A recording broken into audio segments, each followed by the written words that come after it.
Piling mo yung batang inuutos-utusan, pinaglalampaso, pinaguhugas ng pinggan, mga kawawang bata yan. Hindi ah. Alam mo natututunan ng mga batang yan? Obedience. Alam mo natututunan yan? Maging maliksi, maging malakas. Ang tunay na kawawa is yung mga batang binibaby. Kasi yung batang binaby, mga lampa.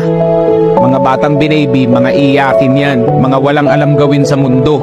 Paglabas niyan sa puder ng kanilang magulang, sasabihin ko sa ito yung mga batang to, mga batugan, tignan mo. Ang mapagalitan lang ng boss, iiyak yan, tapos magre-resign. Gusto mo ba ganun ang anak mo? O, kung gusto mong umasenso yung anak mo, bigyan mo ng gawaing bahay. Matinding pundasyon yan para makatikim ng tunay na buhay yung batang yan. Mamili ka, malakas na bata or mahina.